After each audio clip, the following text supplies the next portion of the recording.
Brandon Ingram's career might be done for after Lu Dort shut him down in the first round of the Western Conference playoffs. Also, a former Thunder legend might be making his return to the organization. What up? It's Bryson Akins here with another Thunder Digest video for you guys today. Before we get all this though, I just want to take a moment and recognize we're at 542 subscribers. We're trying to reach 600 before the game Tuesday against the Dallas Mavericks. You guys are some of the best fans out there. Appreciate y'all so much for supporting the channel and sticking through it with us here on Thunder Digest. Also, might be having a live stream with Mavs Digest for the first game of the playoffs, so I'll keep you guys updated with that, with more info to come here in the next 2 days, really. I was about to say a few, but next 2 days. So like I mentioned, though, trying to get to 600 subs before then, but you guys are some of the best fans out there. Thank you guys so much for even getting us to 500. It means a lot. I hope I can keep pleasing you guys with all these videos I'm putting out here. Now we'll go ahead and get into it. I know we've talked about the playoffs a lot in the past few weeks or so, especially with how we played against the Pelicans, where we had a rough first game, then a scary last game, but we ultimately came away at the sweep. And some of that is with Lu Dort and how he played defense. And frankly, he might have ended Ingram's career, as there have been some reports and rumors going about now. And I don't know if they have been confirmed yet. We're about to take a look at an article I saw talking about these rumors and reports. But it's not looking like Ingram's going to get the extension, and they might be trying to trade him away, as I've seen rumors of trade packages with the Hawks and some other teams sending Ingram away. And here's the report I saw. A rumor has sent ripples through the NBA. The New Orleans Pelicans are reportedly steering clear of offering a contract extension to star forward Brandon Ingram this offseason.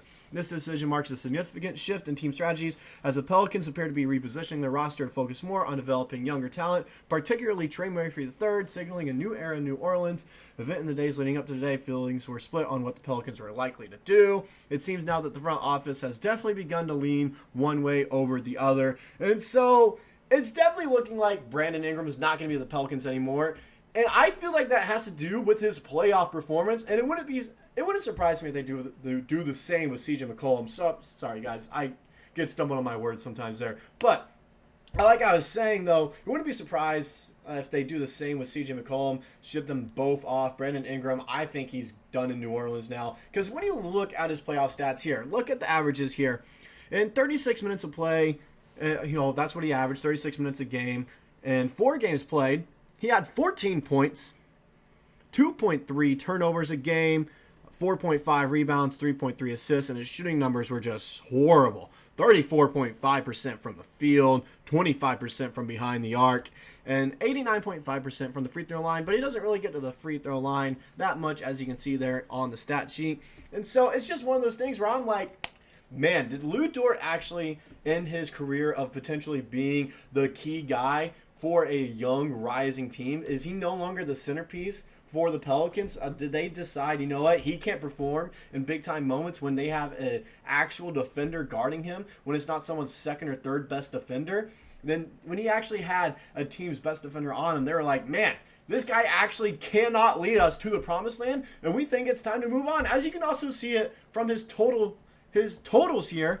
Sorry, I keep on clicking on the wrong thing. Sorry, I need to figure this out, guys. Sorry about that. But you can see here, he only scored 57 points in the entirety of 4 games in the playoffs. 25, you guys have already seen those stats, 25% from behind the arc, blah, blah, blah, blah, blah. But as you can see there, it's just horrible. These are just horrible stats all around. When you look at it, 9 turnovers in 4 games played. That's not good. That can't, as the number one option, that's not going to cut it. It's not going to cut it, and frankly, it was because Lu Dort's played such great defense. He ended this guy's career. It wouldn't surprise me if somehow he did that in the next round when he's guarding whoever it is, whether it's Kyrie. Maybe he stops him as well. Now, Kyrie's a completely different animal to Brandon Ingram. I'll give him that. Kyrie Irving's the best ball handler of all time in the NBA. But once again, like I mentioned, depending on who Lu Dort's on, it could signify a new era for that team as they look to rebuild, as what he just did to the New Orleans Pelicans. Because not only did he end Brandon Ingram's career in New Orleans, it seems like, it also seems like he may have ended this whole strategy New Orleans was going for, and now they're switching it up and taking the OKC approach and focusing and developing young talent and keeping their team fresh and young. And we have Lu Dort to thank for that. Lu Dort is the reason Pelicans fans can thank him now in case they ever become great in the future again, like what the Thunder are doing right now. And so, Pelicans fans, if you're watching this, 5 years down the line, you guys are doing great. You can thank Lou Dort for kind of blowing up the team and you guys trying to start something new there. But like I mentioned, Lou Dort ended Brandon Ingram's career in New Orleans, it seems. He might have ended a bunch of other careers in New Orleans there. But we also have something else to talk about today that's kind of been circling around, floating around for the past few weeks with all these trade rumors going about with some teams being out of the playoff hunt, losing the playoffs already. And this has also been something that's been talked about for quite a while now. And Westbrook could end up returning to the squad. Now, it is very, this is also make-believe here. I know this is very similar to the Kevin Durant videos, but if any player is trying to come back to OKC, I feel like it's Westbrook. I feel like it is. Now, he did have an Instagram post that kind of signifies maybe he's thinking otherwise. Maybe he wants to stay in LA for the next year, and then, maybe he'll come sign with us after he's a free agent. But when you look at this post here, what he said, it's kind of heartfelt also when you look at it. I am often topic of conversation by so many sources and sports news outlets. I felt inclined to share my actual thoughts and words following this season, understanding that anything you read about what I've said or haven't said has likely been fabricated. I've never had any trouble sharing my thoughts or ideas on anything, and I chose to keep my thoughts to myself in most cases. And he goes on to say, talking about his thoughts to the Clippers fans. It's a difficult time for a lot of people due to certain expectations that have been placed on them. Therefore, it's understandable that there is pressure to plant stories or point the finger. And so he's right there. He's going out and saying, yeah, sports media pundits are going out there and blaming me for this Clippers season. And he didn't have a great, I said season, postseason. I meant to say postseason there, but he didn't have a great postseason when you look at it. The stats weren't there. I for one enjoyed my year and worked hard to bring the energy and provide a spark for our team with each opportunity I was given. And when you go into that, I'm not going to bore you guys with that much longer anymore now. When you go through that and read it, it's kind of showing that he wants to stay in LA for another year. He wants to. He's going out there and saying, I'm not asking for a trade or anything. I'm not trying to have my contract bought out and go sign somewhere else. He's telling the fans and he's telling the world he wants to stay in LA if the organization wants him to be there as well. That's what he's stated there. He has people he's played with before LA on that team too, with Harden and Paul George. He has good chemistry there. And he didn't have a bad season at all by any means. When you look at the stats, I got to find them now. Here you go. 11.1 points per game, 5 rebounds, 4.5 assists on 45.4% shooting. Not bad for Westbrook at all, who was very far out of his prime, and he's not even a top 3 option for that team. Those are solid stats, and those are stats that are very serviceable for him when he's either starting half the games or on the bench half these games. And so, like I mentioned there, serviceable guy. He is getting good numbers up there, and so it's not like he's the main cause for blame why the Clippers couldn't get a 1 seed. There were other factors. They had a rough start to the year as well when they first traded for James Harden.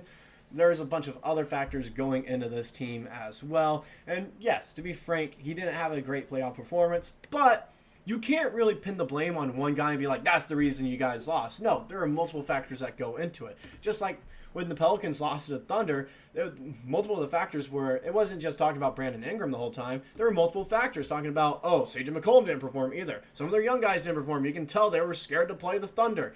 There's a bunch of factors that goes into it when you lose in the playoffs. It's not just one person's fault, but however, because of Westbrook's narrative, because people label him as a ball hog and he needs to be the star of the show, people always point the blame at him. And it's also led to people talking and thinking about maybe he's done after this year in LA. Maybe he's trying to be traded. Maybe the Clippers are trying to trade him. Maybe he's trying to sign somewhere else after he's done. As you can see here, that I accidentally brought up for a little bit. It looks like he's going to accept his player option of $4 million there, which isn't a lot of money. It isn't. That also just allows the Clippers to trade him as well if they are done with him. But after that, he will be a free agent at the age of 37. And so when you look at all this, it's kind of adding up and lining up for Russell Westbrook to try to come back to OKC for one more season and retire and try to get that ring he's been chasing for a long time now, where majority of his career he was trying to chase it with OKC, and now he's trying to chase it with Los Angeles, and maybe he's going to try to come back, get one more with the Thunder, or maybe even get his first if he never wins one in LA if he stays there for next season. And so, like I said there, it's lining up. It's looking perfect for Russell Westbrook to end up making his return with the Thunder, playing one season, a little farewell tour to the fans and the National Basketball Association, and just be done with his career, because he's getting up there in age and he's not the player he used to be. But he will always be a legend. He'll always be the greatest Thunder player of all time, and I'm sure we would all greet him with welcome arms if he wanted to come back to the team. But that's all I got for this video. Like I mentioned before, trying to get to 600 subscribers before the game on Tuesday, when we potentially have a stream of Mavs Digest. That should be a good one if we do have it, so stay tuned for it, and we'll catch you guys in the next video.